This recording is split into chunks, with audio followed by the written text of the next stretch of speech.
வணக்கம் நண்பர்களே. இன்னைக்கு நம்ம டிஎன்பிஎஸ்சியோட சம் ஓல்டு கொஸ்டின்ஸ் எல்லாம் பார்ப்போம். கொஞ்சம் குழப்பமாக இருக்கும்ல, அந்த மாதிரி கொஸ்டின்ஸா.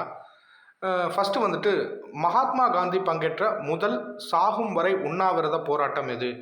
மகாத்மா காந்தி முதல் போராட்டம்னா நம்ம உடனே சாம்பிரான் சத்தியாகிரகம்னு நடிச்சிடக்கூடாது. இங்கே கேட்டிருக்கிறது முதல் சாகும் வரை உண்ணாவிரத போராட்டம்.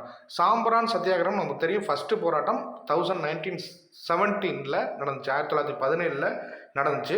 இது ஒரு சத்தியாகிரக போராட்டம். 1918 நடந்த அகமதாபாத் ஆலை போராட்டம் தான் முதல் உண்ணாவிரத போராட்டம். சரியா? அப்போ இதுக்கு ஆன்சர் அகமதாபாத் ஆலை வேலை நிறுத்தம். அடுத்த கொஸ்டின், பாகலால் என்ற நில அளவை முறையை அறிமுகப்படுத்திய டெல்லி சுல்தான் யார்? அலாவுதீன் கில்ஜியா, முகமது பின் துக்லக்கா, சிக்கந்தர் லோடியா, ஃபெரோஷா துக்லக்கா.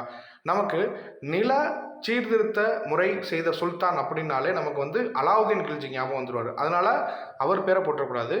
இங்கே பாகலால் அப்படிங்கிறது என்ன அப்படின்னா, சிக்கந்தர் லோடி பயன்படுத்தின ஒரு அளவு முறை, நில அளவு முறை. அதாவது கச இ சிக்கந்தரி அப்படின்னு சொல்கிற ஒரு 32 அங்குலங்கள் கொண்ட ஒரு அளவுகோலை தான் அவர் பயன்படுத்தினார். அதைத்தான் இவங்க பாகலால் அப்படின்னு சொல்கிறாங்க. சரிங்களா? நெக்ஸ்ட்டு இதில் அடுத்து சில கொஸ்டின்ஸ் எல்லாம் பார்ப்போம். ப்ளீஸ் சப்ஸ்கிரைப் பண்ணுங்கள். டிஎன்பிஎஸ்சி படிக்கிற உங்கள் ஃப்ரெண்ட்ஸ் யாராவது இருந்தால் அவங்களுக்கு ஷேர் பண்ணி விடுங்க. நன்றி, வணக்கம்.